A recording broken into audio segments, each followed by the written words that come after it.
Hello friends, welcome to LS Academy for Technical Education. Today we are going to discuss in detail about the pin diagram of 8085 microprocessor. 8085 microprocessor की pin diagram में total 40 pins होती हैं। किस pin का क्या function है इसको आज हम डिटेल में डिस्कस करेंगे। तो पिन डायग्राम को स्टडी करने से पहले एक दो पॉइंट मैं बताना चाहूँगा। जैसे कि सबसे पहला पॉइंट कि 8085 जो माइक्रोप्रोसेसर था that was introduced in 1977। Second one is it is a eight bit microprocessor. ये 8-बिट माइक्रोप्रोसेसर होता है, यानी एट ए टाइम ये 8-बिट डेटा को प्रोसेस कर सकता है और इसके लिए इसमें 8-बिट की डेटा बस भी होती है। लेकिन इसमें जो एड्रेस बस होती है दैट इज़ ऑफ 16-बिट। यानी आपका जो 8085 माइक्रोप्रोसेसर है इसमें 8-बिट की डेटा बस और 16-बिट का एड्रेस बस होती है। ठीक है, इट हैज़ 40 पिन्स जैसा कि मैंने आपको ऑलरेडी बता दिया। Now we'll take one by one each pin and discuss in detail about its functionality कि किस पिन का क्या फंक्शन है। तो सबसे पहले इसमें 1 और 2 स्टार्टिंग की जो दो पिन हैं उनके आगे लिखा हुआ है X1 and X2। These X1 and X2 two pins जो होती हैं they are called the input frequency signal pins. X1 X2 two input frequency signals हैं। ये एक्चुअली क्या है कि इन पिन पे हम क्या करते हैं, क्रिस्टल को कनेक्ट करते हैं और वो क्रिस्टल क्या करता है कि 8085 जो माइक्रो प्रोसेसर है उसकी जो इंटरनल क्लॉक जनरेटर है उसकी फ्रीक्वेंसी को सेट करता है। यानी X1 X2 पिन पर हम क्या करते हैं, एक क्रिस्टल को कनेक्ट करते हैं। वो क्रिस्टल क्या करता है कि जो 8085 माइक्रो प्रोसेसर का इंटरनल क्लॉक जनरेटर है उसकी फ्रीक्वेंसी को सेट करता है। अगर 8085 माइक्रोप्रोसेसर की फ्रिक्वेंसी जैसे हम जानते हैं 6 मेगाहर्ट्ज़ होती है, तो ये दो पिन मिलकर उसकी फ्रिक्वेंसी को डिवाइड बाय 2 कर देती हैं, यानी कि 3 मेगाहर्ट्ज़ की फ्रिक्वेंसी जनरेट करती हैं। तो ये X1 X2 पर जो क्रिस्टल है वो सिर्फ क्या कर रहा है, उसकी फ्रिक्वेंसी को सेट करने में हेल्प कर रहा है क्लॉक की फ्रिक्वेंसी को। लेकिन जो फाइनल क्लॉक जनरेट होगी, जिस क्लॉक का पूरा कंप्यूटर आपका माइक्रोप्रोसेसर बाकी सिस्टम के कंपोनेंट को प्रोवाइड कराएगा, वो होती है आपकी पिन नंबर 37 पर। यानी X1 X2 सिर्फ फ्रीक्वेंसी को सेट करने के लिए हेल्प कर रहे हैं, क्लॉक जनरेशन में हेल्प कर रहे हैं। जो क्लॉक जनरेट होगी एज ए आउटपुट वो किस पॉइंट नंबर पर होगी, 37 पॉइंट नंबर पर, CL के क्लॉक सिग्नल। तो कह सकते हैं कि एज ए इंटरनल क्लॉक के लिए जो मिल रहा है वो यहाँ से मिल रहा है और क्लॉक जो finally as a output generate हो रही है वो इस पॉइंट पर हो रही है। ये हमने यहाँ लिखा भी है कि X1 X2 के लिए crystal is connected to the pin X1 and X2 and use to set the frequency of internal clock generator. और जो 37 पॉइंट है उस पर जो CL के सिग्नल है दैट CL के signal is used as the system clock for devices connected to the microprocessor. वो क्लॉक जनरेट करके जो माइक्रोप्रोसेसर से कनेक्टेड डिवाइस है उनको क्लॉक प्रोवाइड कराता है। तो these are the function of pin number 1, pin number 2 and pin number 37। अब आते हैं हम पिन नंबर 3 पर। पिन नंबर 3 पर लिखा हुआ है रीसेट आउट। रीसेट आउट को समझने से पहले हमें ये पता होना चाहिए कि पिन नंबर 36 के बारे में।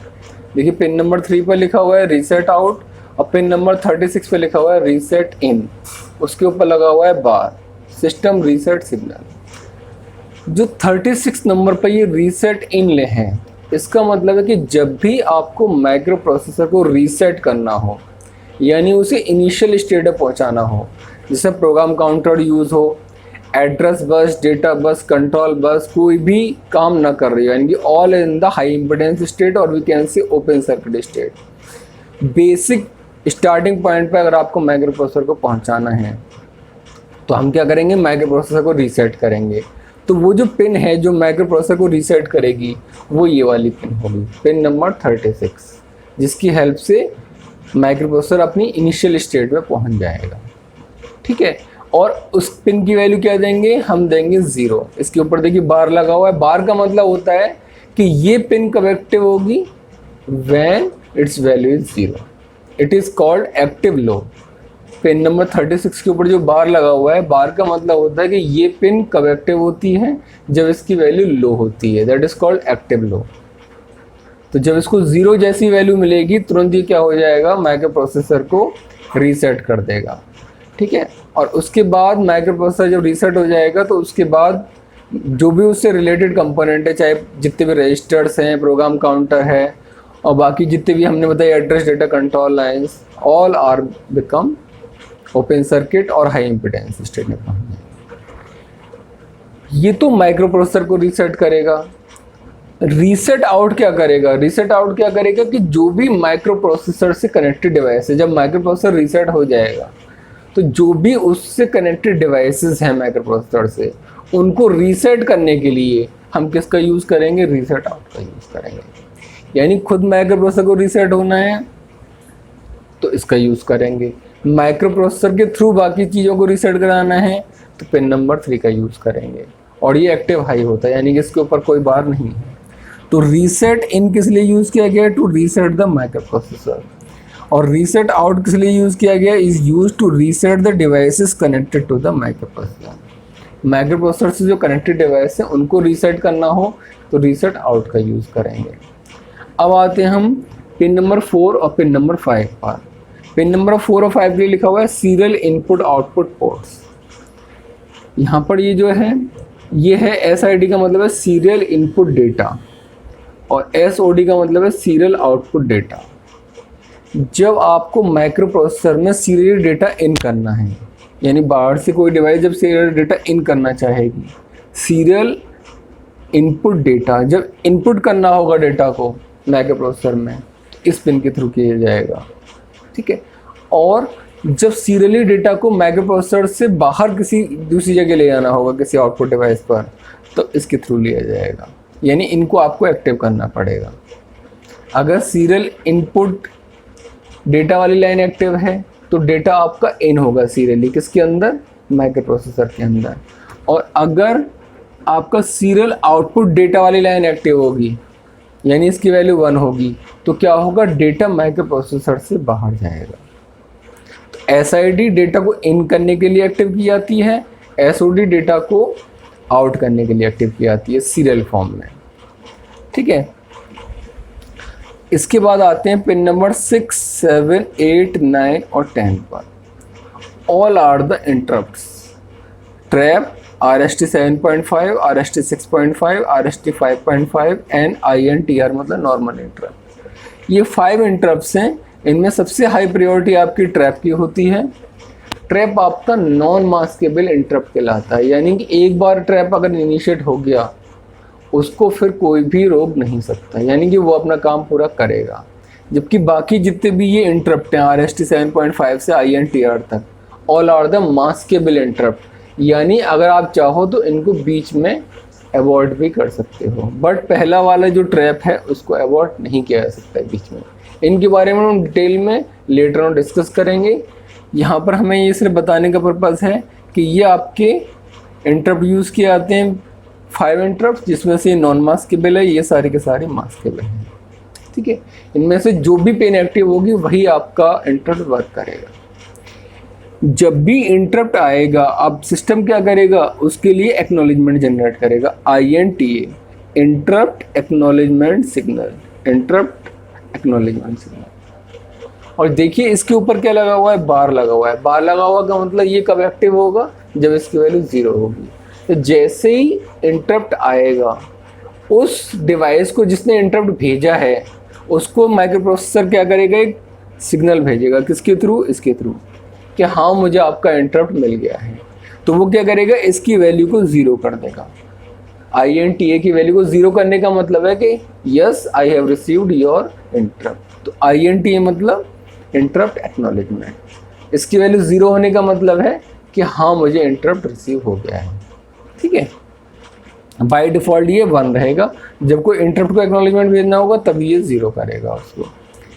अब आता है पिन नंबर 12 से लेकर पिन नंबर 19 तक।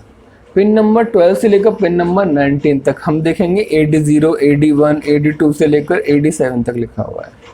ये आपका बता रहा है कि ये जो पिन्स हैं ये एड्रेस के पर्पज़ के लिए यूज़ किया रही है। A for address, A for address, and जो D लिखा हुआ है D फॉर डेटा। यानी पिन नंबर 12 से लेकर पिन नंबर 19 तक ये जो पिन्स हैं ये एड्रेस के लिए भी यूज़ की जा सकती हैं और ये डेटा के लिए भी यूज़ की जा सकती हैं, यानी they are called the multiplex. Multiplex मतलब दोनों पर्पज़ के लिए यूज़ कर सकते हैं but one at a time. या तो आप एड्रेस के लिए यूज़ करोगे या आप डेटा के लिए यूज़ करोगे। ठीक है, आपको जैसा कि पता है कि डेटा के लिए हमें कितनी लाइन्स की ज़रूरत पड़ती है। डेटा के लिए हमें ज़रूरत पड़ती है डेटा बस में 8 बिट का। तो D0 से लेकर D7 तक ये आपकी 8 बिट की डेटा बस काम करेगी। लेकिन हमें पता है हमें एड्रेस बस कितने की चाहिए, 16 बिट की चाहिए। ठीक है, तो 8 बिट तो ये काम करेंगी AD0 से लेकर AD7 तक। 8 बिट तो डेटा वाली यूज़ कर लेगा एड्रेस, और बाकी जो 8 बिट होंगी वो यहाँ से यूज़ की जाएंगी A8 से A15 तक, यानी पिन नंबर 21 से 28 तक जो पिन है 8 पिन ये और 8 पिन ये जो डेटा वाली हैं, दोनों मिलाकर एड्रेस बस चाहे तो 16 पिन का यूज़ कर सकता है। तो डेटा बस के लिए सिर्फ ये वाली पिन और एड्रेस के लिए ये वाली 8 और ये वाली 8, 16 पिन यूज़ किए जाएंगे। ठीक है, अब क्वेश्चन ये उठता है कि कैसे कब पता लगेगा कि ये एड्रेस के लिए यूज़ करना है, कब पता लगेगा ये डेटा के लिए यूज़ करना है। तो उसके लिए एक पिन होती है यहाँ पर, पिन नंबर 30 ALE। इस पे लिखा हुआ है address latch enable. Address latch enable, जब एड्रेस लैच इनेबल की वैल्यू यानी ALE की वैल्यू 1 होगी तब ये किसकी तरह वर्क करेगा, एड्रेस, ये वाली जो लाइन है ये एड्रेस की तरह वर्क करेंगी। ठीक है, हमने क्या बताया, या तो एड्रेस की तरह वर्क करेंगे या डेटा की तरह वर्क करेंगी। अगर ALE की वैल्यू आपने 1 कर दी तो ये 8 की 8 लाइन एड्रेस कैरी करने का काम करेंगी इन 8 के साथ, यानी 16 बिट की डेटा बस बना देंगी क्योंकि आपने एड्रेस के लैच को इनेबल कर दिया है। और अगर इसकी वैल्यू एड्रेस लैच इनेबल की वैल्यू 0 है, इसका मतलब है बाय डिफ़ॉल्ट ये किसको कैरी करेंगी। अगर ALE की वैल्यू 0 है तो यानी कि एड्रेस वाला लैच इनेबल नहीं है और ये किसको कैरी करेंगे, डेटा को कैरी करते रहेंगे। तो एड्रेस को कैरी करना है या डेटा को कैरी करना है, ये कौन डिसाइड करेगा, ये वाला 30 नंबर पर डिसाइड करेगी। इसकी वैल्यू 1 पर ये एड्रेस कैरी करेगा ये सारा, और 0 पर ये वाला पार्ट सिर्फ डेटा कैरी करेगा। ठीक है, इसके अलावा देखिए यहाँ पर लिखा हुआ है VSS। VSS is for the ground. आपको पता है जो एक आपको पावर सप्लाई देनी पड़ती है किसी भी IC में और एक आपको ग्राउंड देना पड़ता है। तो this works as a ground, pin number 20 और पिन नंबर आप 40 देखिए, पिन नंबर 40 पर VCC लगा हुआ है, इनपुट पावर सप्लाई। कितनी पावर सप्लाई प्रोवाइड की जाती है, +5 वोल्ट की। ठीक है, तो VSS और VCC के आपके ये फंक्शंस हो गए। ये हमने आपको ऑलरेडी बता दी, A8 से लेकर A15 तक का जो काम है वो एड्रेस बस का काम है, और वो किसके साथ एसोसिएशन में काम करती है, जब ये एक्टिव हो जाते हैं। अब पिन नंबर आते हैं 29 पे, 29 से और 34 तक। 29 पे हमने क्या लिखा हुआ है, S0 और पिन नंबर 33 पे लिखा हुआ है S1। 29 पे S0 और 33 पे लिखा हुआ है S1। S0 और S1 both are the status signal, both are the status signal. ठीक है, स्टेटस सिग्नल क्या है, क्या इनका यूज़ है, ये हम यहाँ आपको बताते हैं। बट स्टेटस सिग्नल्स हों या बाकी ये सिग्नल्स हों, all are under the category of control signals. इसके अलावा 30 नंबर का पिन का हमने आपको बता दिया। 31 नंबर पिन जो यूज़ की जाती है वो राइट सिग्नल के लिए यूज़ की जाती है, यानी कि जब भी कोई राइट करना होगा कोई ऑपरेशन तो इस पिन को एक्टिव करेंगे। और इसके ऊपर क्या लगा हुआ है, बार लगा हुआ है, यानी कि जब इसकी वैल्यू 0 होगी तभी आप राइट कर सकते हो। दिस इज एक्टिव लो, यानी जब इसकी पेन की वैल्यू 0 है तभी राइट ऑपरेशन परफॉर्म हो पाएगा। ऐसे ही पिन नंबर 32 को देखिए, इसके ऊपर रीड के ऊपर बार लगा हुआ है, यानी कि ये पिन क्या कर रही है, this is called read signal. ये भी एक कंट्रोल सिग्नल, लेकिन ये रीड कब करेगी, जब ये एक्टिव लो होगी। जब इसकी वैल्यू 0 लेंगे आप तभी ये रीड करेगी। कोई भी मेमोरी से रीड करना हो, इनपुट आउटपुट से रीड करना हो तो इसकी वैल्यू का 0 होना ज़रूरी है। 0 का मतलब ये एक्टिव होनी ज़रूरी है। ऐसे चाहे इनपुट आउटपुट से पर राइट करना हो, चाहे आपको मेमोरी में राइट करना हो, उस समय इसका 0 होना ज़रूरी है। जब ये 0 होगा तभी आपका राइट ऑपरेशन परफॉर्म हो पाएगा। ठीक है, तो मेमोरी और इनपुट आउटपुट से रीड राइट करने के लिए इनका एक्टिव होना ज़रूरी है। अब S1 का तो हमने बता ही दिया, S1 S0 आपके स्टेटस सिग्नल कैरी करते हैं। क्या इनका यूज़ है ये मैंने कहा अभी आपको बताएंगे। इसके अलावा देखिए IO/M लिखा हुआ है। IO/M जो कंट्रोल सिग्नल है ये आपका ये डिसाइड करता है कि जो आप रीड या राइट कर रहे हो, आपने कहा रीड ऑपरेशन करना है, राइट ऑपरेशन करना है, लेकिन ये रीड और राइट किससे करना है? क्या मेमोरी से रीड और राइट करना है या इनपुट आउटपुट से रीड और राइट करना है? ये पिन डिसाइड करेगी। भाई राइट तो मेमोरी में भी हो सकता है, आउटपुट डिवाइस में भी हो सकता है, ऐसे रीड मेमोरी में भी हो सकता है, इनपुट डिवाइस से भी रीड हो सकता है। किससे कर रहे हैं आप रीड? वो कौन डिसाइड करेगा? Pin number 34। पिन नंबर 34 में अगर IO/M बार लगा हुआ है, IO का मतलब इनपुट आउटपुट, M बार का मतलब मेमोरी, तो जब इस वाली पिन की वैल्यू क्या होगी? 1 होगी। पिन नंबर 34 की वैल्यू जब 1 होगी तब कौन सी डिवाइस काम करेगी? इनपुट आउटपुट डिवाइस काम करेगी। और जब इस पिन की वैल्यू 0 होगी तो देखिए M के ऊपर बार लगा हुआ है, यानी कि उस समय कौन एक्टिव होगा? मेमोरी एक्टिव होगा।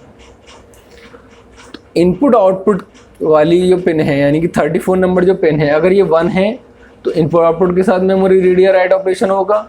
अगर पिन नंबर 34 की वैल्यू 0 है तो मेमोरी के साथ ऑपरेशन होगा, जो भी रीड या राइट आपको करना है। ठीक है, अब आते हैं कि ये जो सिग्नल्स हैं IO/M बार, S1, S0, ये वर्क किस तरीके से करेंगे, क्या क्या वर्क करेंगे, कब मेमोरी रीड करेंगे या कब मेमोरी राइट करेंगे। तो उसके लिए हमने एक अलग से यहाँ टेबल बनाई हुई है। IO/M बार, pin number 34, S0, S1, S0, S0, S1। ठीक, हमने कहा कि अगर S0, S1 दोनों की वैल्यू 0 है, यानी S0 भी आपका 0 शो कर रहा है और S1 भी 0 शो कर रहा है, दोनों क्या है? S0, S1 0 है। उस समय चाहे M इस वाले की वैल्यू 0 हो या 1 हो, यानी इनपुट आउटपुट की वैल्यू, ये जो पिन नंबर है कौन सी?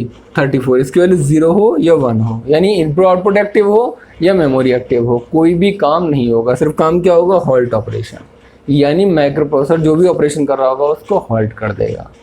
तो ये क्लियर है कि अगर स्टेटस सिग्नल्स S1, S0 की वैल्यू 0, 0 है, उस केस में चाहे आप IO/M की वैल्यू 0 लें या 1 लें, the only operation that is perform is the halt operation. Halt operation he perform होगा। ठीक, अब आते हैं 0, 1।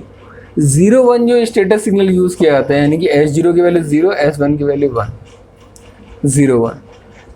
0, 1 जो लिया जाता है, 0, 1 लिया जाता है आपका किस ऑपरेशन को परफॉर्म करने के लिए? राइट ऑपरेशन को परफॉर्म करने के लिए। यानी कि अगर S0, S1 की वैल्यू 0, 1 है तो मुझे पता है कौन सा ऑपरेशन करना है? मुझे राइट ऑपरेशन। भाई S0, S1 अगर क्या है मेरा 0, 0, तो मुझे पता लग गया हॉल्ट ऑपरेशन होगा ही होगा। लेकिन अगर 0, 1 है तो मुझे पता है राइट ऑपरेशन करना है। 0, 1 है तो मुझे पता है राइट ऑपरेशन करना है, लेकिन राइट किसका करना है? मेमोरी का या इनपुट आउटपुट का? वो कौन डिसाइड करेगा? वो ये वैल्यू डिसाइड करेगी। अगर वैल्यू 0 है, 0 वैल्यू होने का मतलब क्या है? कि मेमोरी एक्टिव है, तो क्या होगा? मेमोरी राइट होगी। अगर 1 है, 1 का मतलब इनपुट आउटपुट एक्टिव होगा, यानी कि इनपुट आउटपुट राइट करेगा। तो राइट तो होना है, 0, 1 ने ये डिसाइड कर दिया, लेकिन मेमोरी का होना है या इनपुट आउटपुट का होना है वो ये डिसाइड करेगा। अगर 1 है तो इनपुट आउटपुट, 0 है तो memory write, input output right. ऐसे ही अगर S1, S0, S1 की वैल्यू क्या है? 1, 0 है, तो ऑपरेशन क्या होगा? रीड होगा। अब रीड किससे करना है? मेमोरी से करना है, इनपुट आउटपुट से करना है, वो कौन डिसाइड करेगा? ये डिसाइड करेगा। 0 है तो मेमोरी से रीड, 1 है तो इनपुट आउटपुट से रीड। ठीक, इसी तरीके से लास्ट है 1, 1। अगर S0, S1 1, 1 है, यहाँ पर देखिए S0, S1 अगर 1, 1 है और M की वैल्यू क्या है? इस वाले इनपुट की वैल्यू 0 है, तो मेमोरी से ऑप कोड फैच किया जाएगा।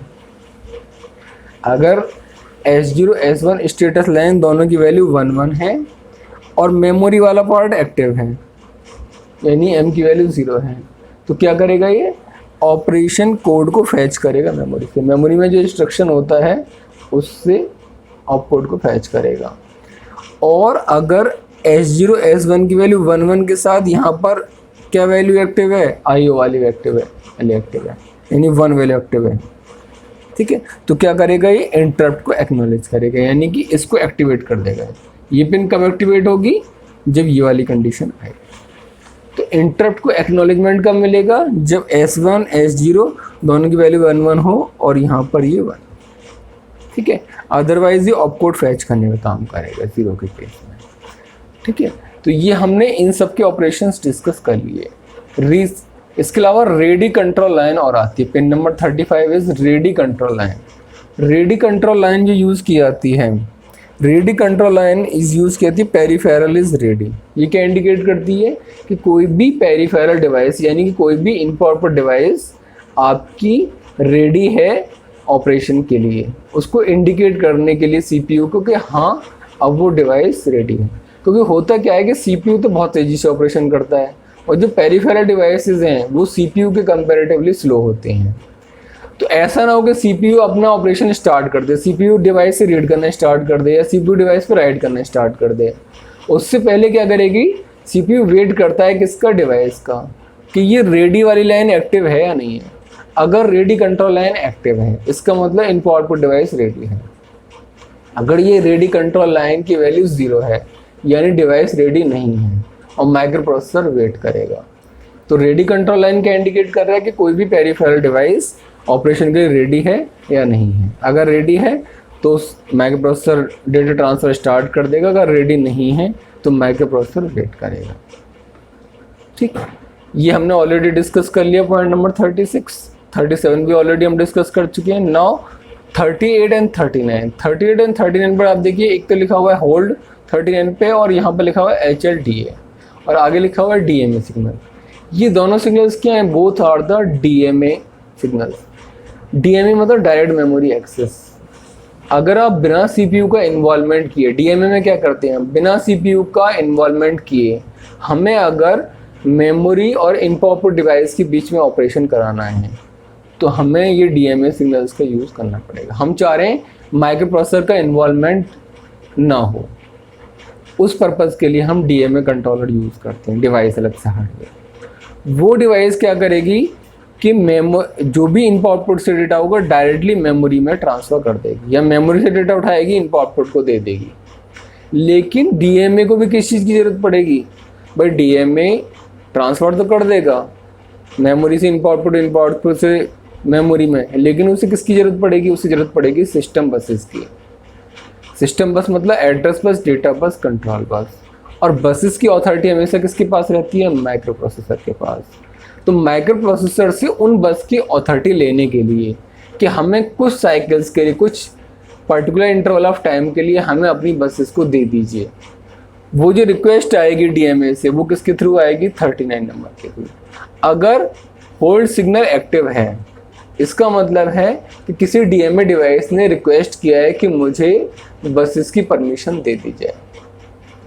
जो आपके पास बसेस हैं, एड्रेस, डेटा और कंट्रोल बस, मुझे यूज़ करने दिया जाए जिससे कि मैं मेमोरी इनपुट आउटपुट के बीच में डायरेक्टली डाटा ट्रांसफ़र कर सकूँ।